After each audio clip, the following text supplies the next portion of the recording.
have not got a clue, have you? Are you recording this? Are you editing this bit out? Turn it off! At Sim Racing Expo, I was able to hold Ben Collins hostage to talk about project motor racing, sim racing physics, and just some things that happened to pop into my head. For those of you that don't know Ben Collins, he's driven and raced lots of cars, done anonymous presenting on a moderately well-known British car show, and has even helped people think that James Bond is a good driver. Don't forget to subscribe so you can then unsubscribe when the sim racing talk gets too real. Click the like button if you're concerned about my hairline. And of course, all this coverage at Sim Racing Expo was thanks to our sponsors of Sim Racing Expo. Really appreciate it. You got me outside, and when I go outside, strange things always happen. Are you recording this?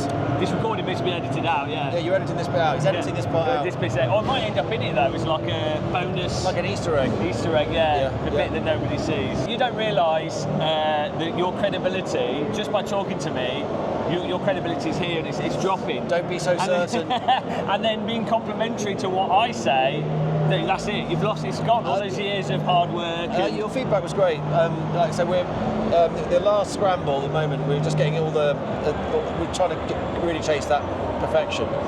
So sometimes it's 2 steps forward, 1 step back, and we were just going for that last bit. But there's about last month I felt we'd reached something that felt pretty much perfect. Yeah. And now just chasing the last bits of detail, and that's meant a few things have changed and gone, slightly amok. In like literally today's version, which has come through to us on Steam. But it's an amazing process. And the thing is, we know all the different iterations of software, and we're just trying to get all the best parts, and put them all together. Yeah. But you get some, so at least the part you got to feel, I could see, is the dynamic handling, the feedback, and a lot of the texture that we're building into the force feedback and everything is going to, when it all comes together, will be fantastic. It's super immersive. So on the subject of like racing simulators compared to real driving, obviously your background is doing real motorsport, stunt driving, test driving, anonymous driving, pretty much all driving, you've done it. From your experience with real world driving, what have you found to be like the biggest hurdles when you're going into a racing simulator? Yeah, well, it's an interesting one, and this will sound like an excuse, but the closer the sim is to real life, the better I am. So, but when there's anything like that, where there's flaws, I fly off all the time. So I've always been very instinctive in the real car, but a lot of that, all the G-force and all those things, that's taken away.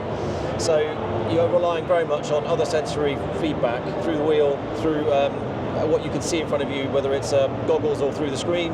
That level of detail, the field of view, the point of view, and all that aspect is really, really crucial to see ahead, and to be able to see the topography. So it's I really enjoy working with Straightforward because all of that stuff they want to get it all perfectly right. And actually, there are other little cues that some cars do or don't have audio cues. Things like a locking tyre. So in single seat, when you lock a tyre, you know all about it. It makes an incredible screeching sound, and you can see it. So you physically see the wheel stop, you see the smoke coming off it, and you can hear it. So there are things like that we are adapting, and I think you picked up today some of the sounds coming off a wheel when it locks.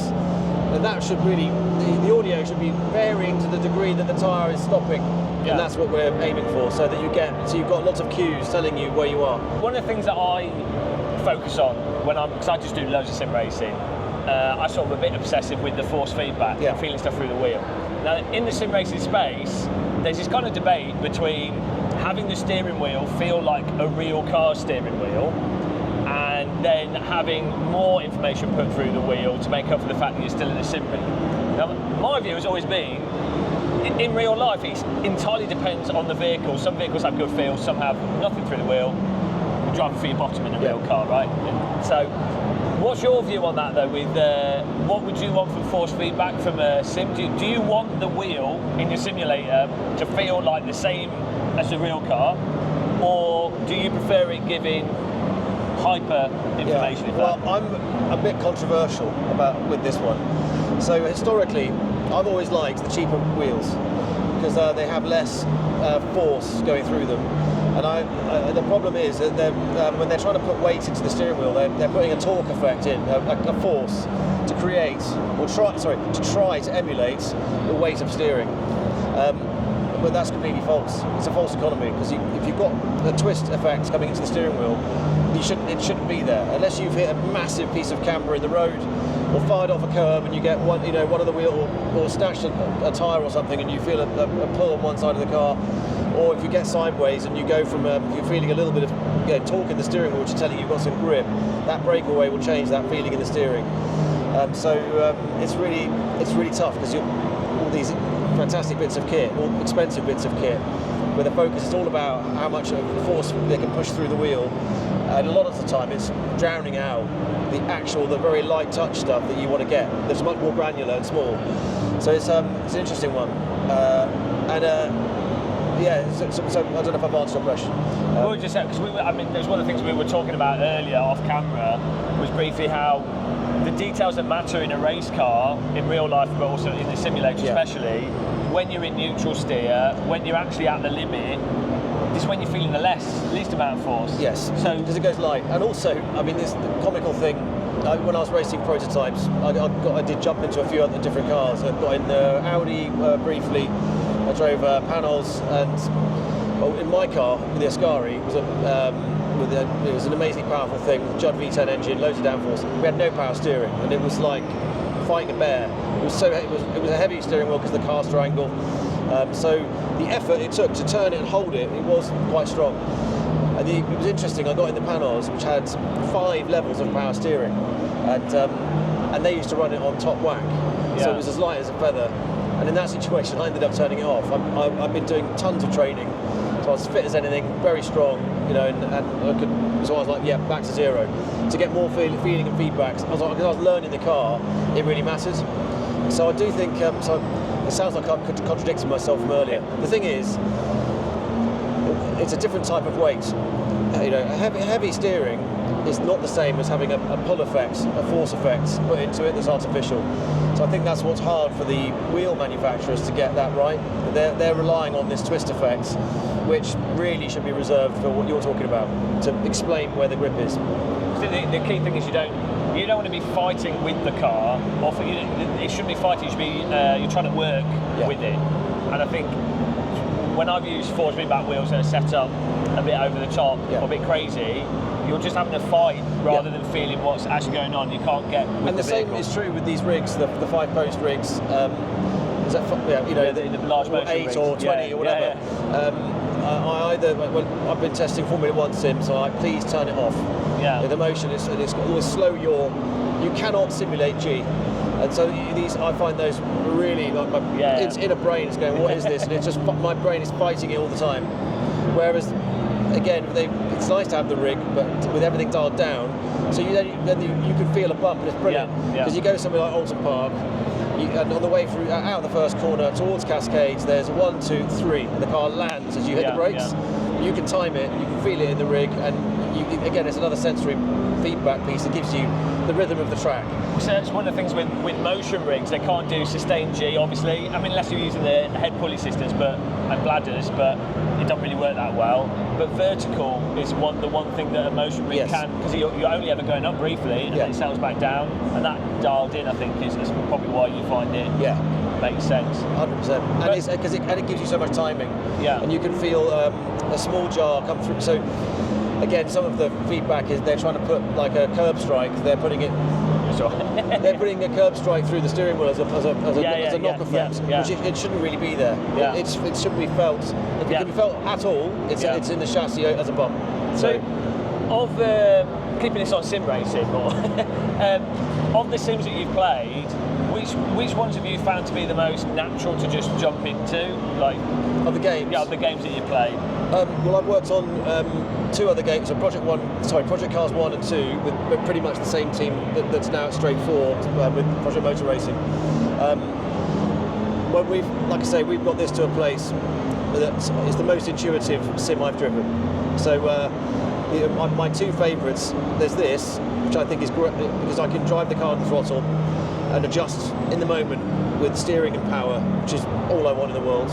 And similarly on the brake, to be able to brake lay, have some feeling, feel the dive of the car, and then be able to play with the threshold and have enough release and the correct amount of grip to manipulate the car. So this for me is the best. And the only other one I really get into is the iRacing on the oval. On the oval racing. And actually, that's the most immersed I don't know what it is and what they've done, but I've loved racing on ovals. It's a very different feeling, I really find it. I really struggle on road courses on iRacing. I've just fallen off the entire time. Yeah. And I've raced Formula Ford and all these different categories that they have there. I just fly off the track all the time. I mean, the NASCAR jumped into it, and I instantly felt at home. And I've also driven on. I think there's a dirt track sim that they do. Yeah. I was absolutely blown away because they also have the realism of the compacting of the dirt and the grip level that changes and changes accurately. So you then have to really chuck the car in more. Yeah, I loved it, and I was competitive, which obviously is much better than getting smoked by Misha like I did earlier. You're more the sort of old school driver. Sorry, I'm calling you old there. But what I've noticed talking to real race drivers, professional drivers, the old school drivers tend to really dislike simulators a lot more than the newer drivers that come into sim racing from motorsports. The drivers that are under 25, they just straight in with their sims, and I think they seem to, maybe they started from a young age and so they've just got into it. Because sims are fundamentally different to drive. I think it is fundamentally a different activity. It shouldn't be though, and that's so.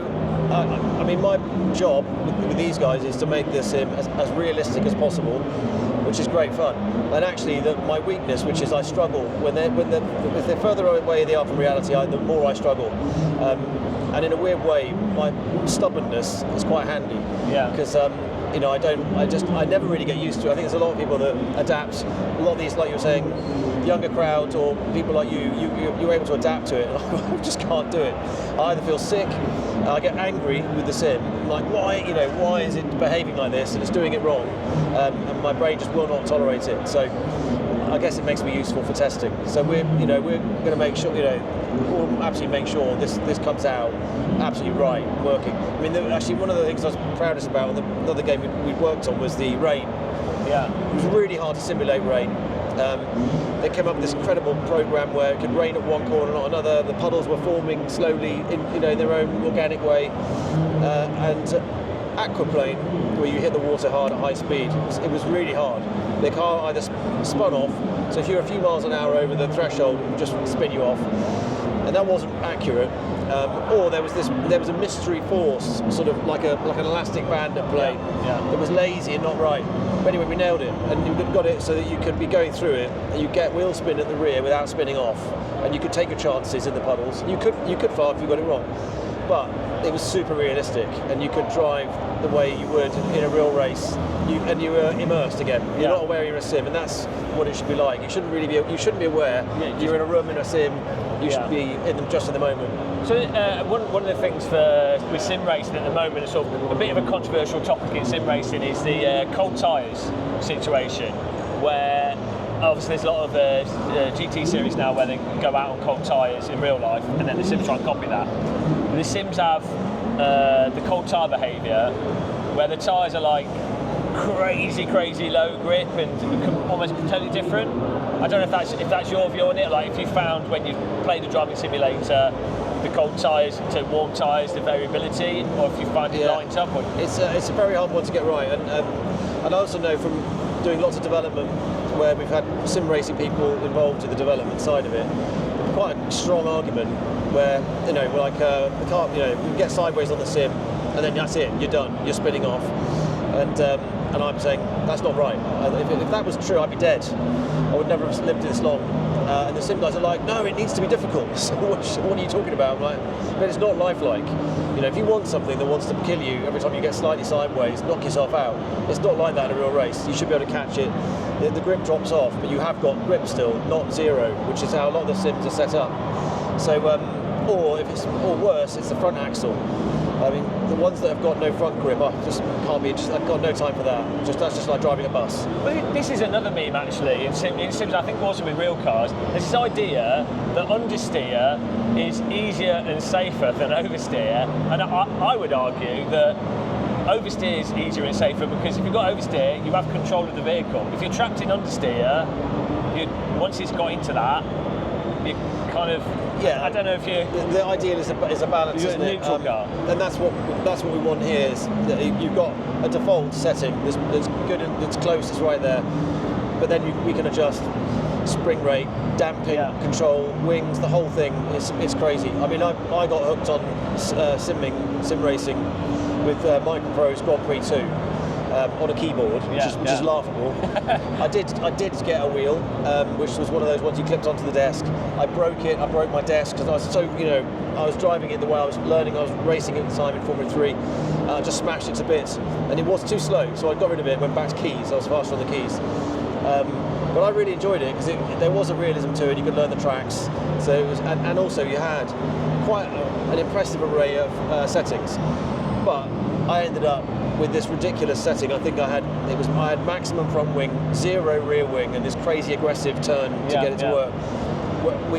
There's more nuance now, and things come a long way. We have our own tyre model, straightforward, develop their own gaming engine, which is pretty incredible, and that's what will set it apart. So, everyone else is relying on Unreal, which is amazing, but this is going to be different.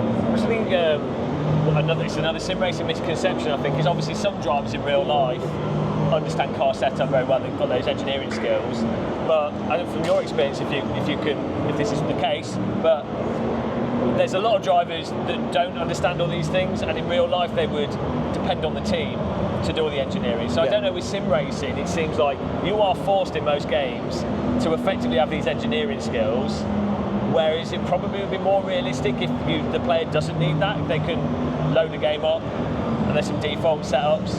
The default should be good. It's an interesting question. Like, it's very easy to get lost on setup. I've seen loads of drivers do that. They come up with they've got some theory and they start playing with really complicated geometry, and you're like, good luck with that.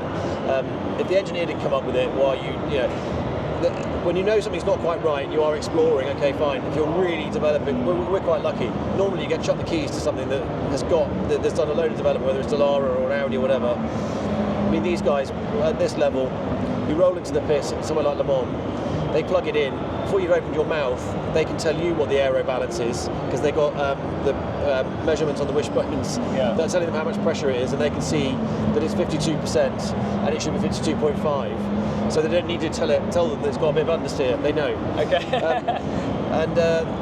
So they're very clued in. They've got setups for each track which they know about that they've built, and then you're really just giving them the feedback. It is doing this in this corner, and they're like, okay, what do you think that is? I think, well, actually, I think it's because this compound, whatever. You explain why. Do you think it's the tyre? Do you think it's the rake of the car? Whatever, because you start to develop a feeling for what settings do, how it affects that car. Actually, interestingly, how much are the settings done for the driver's style? So this is another big argument, is cars being this whole lot in sim racing and probably in motorsport as well, this argument about the car needs to be set up for the driver because the driver can only drive a certain thing. Yeah. But is it not more the case that the car is set up for what's the fastest way to get the most pace out of the car? Obviously the driver's part of that system. I would be in that camp.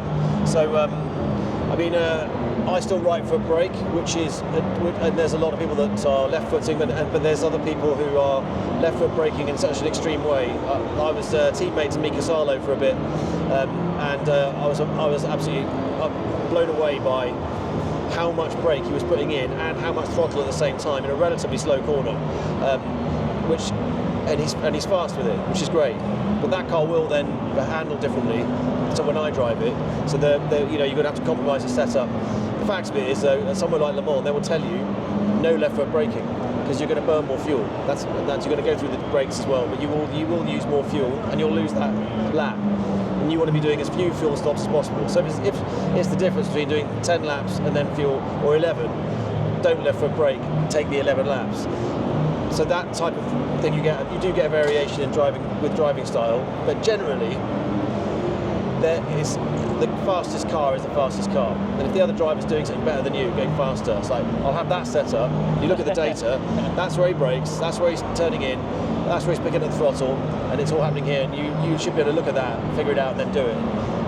Not that it's easy, and it was interesting listening to people who've been teammates to Max Verstappen, and it's tough, and he's on a different level, and he's, I think Alex Albon described it as like having your mouse on hypersensitive.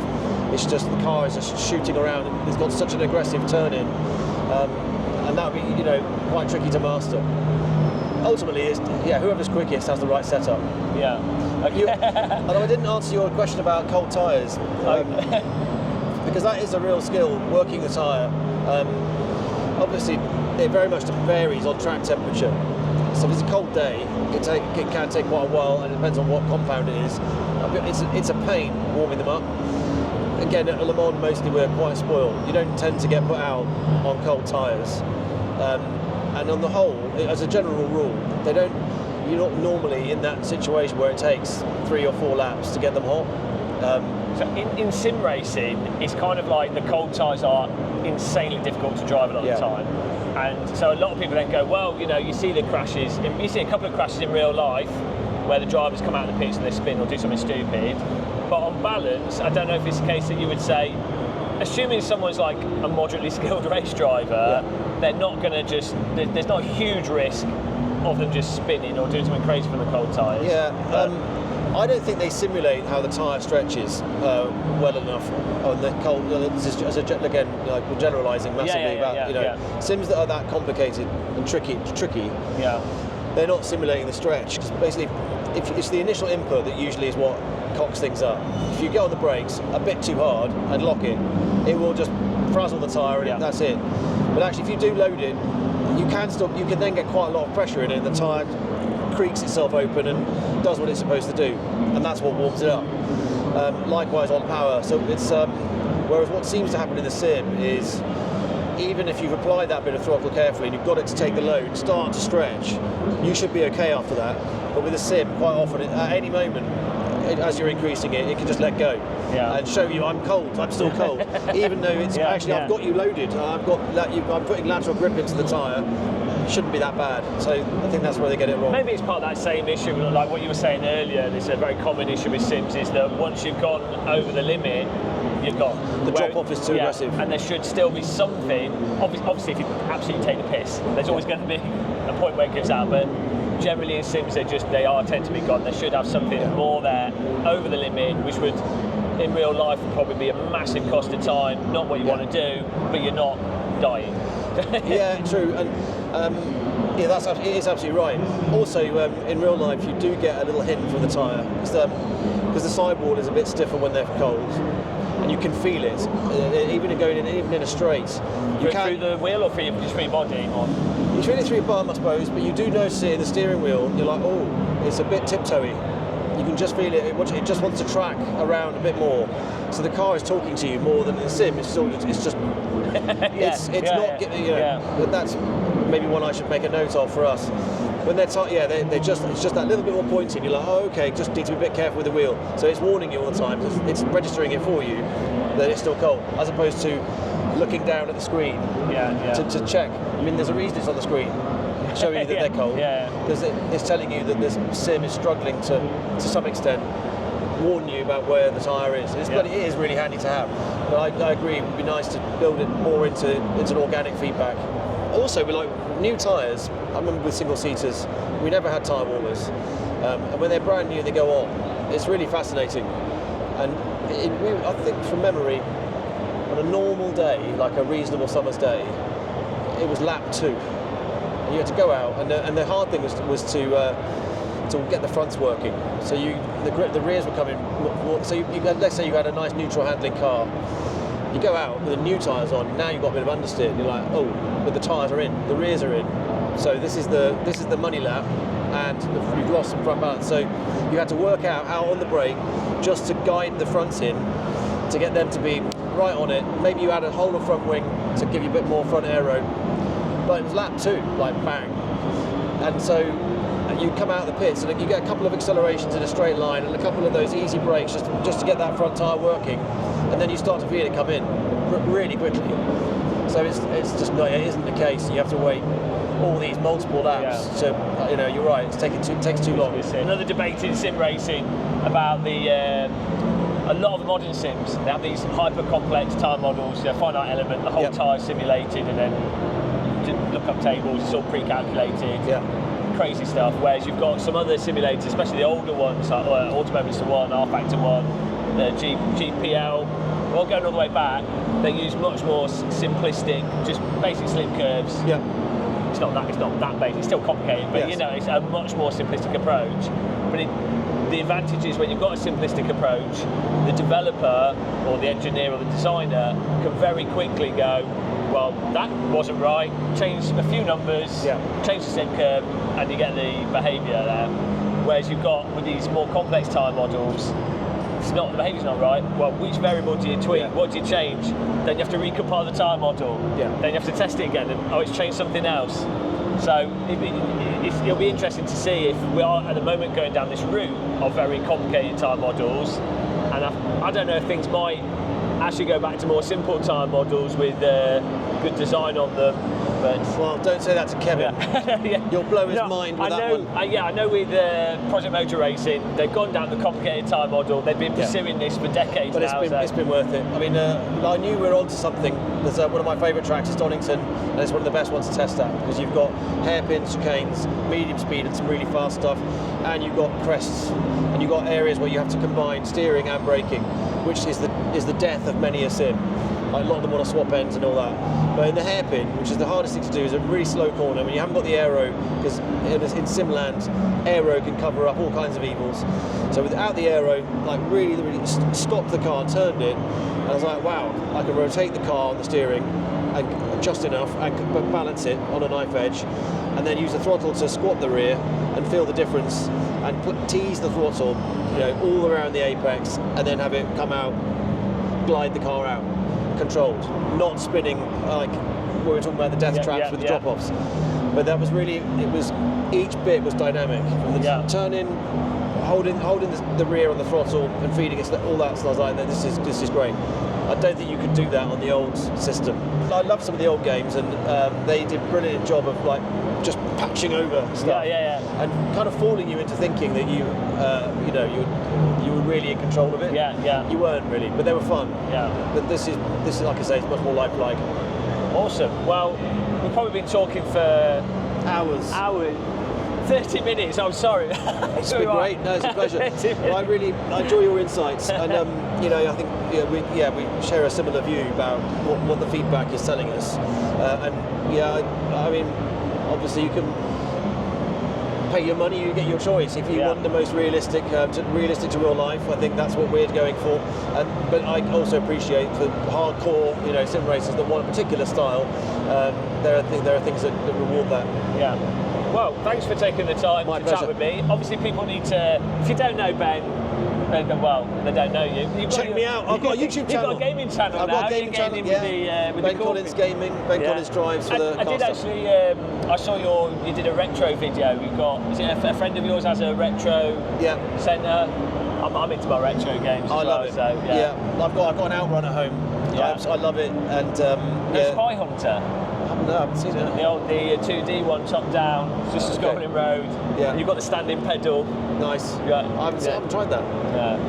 That's an old retro's great. I grew up on Gallagher and all the slot machines and stuff like that in the 80s, which is brilliant. Okay. Well, thanks very much for talking with us. Thanks for watching this video, guys. Check out Ben's channel. Subscribe, like all that, you know what to do. Until the next one, happy tea drinking, take care, and goodbye.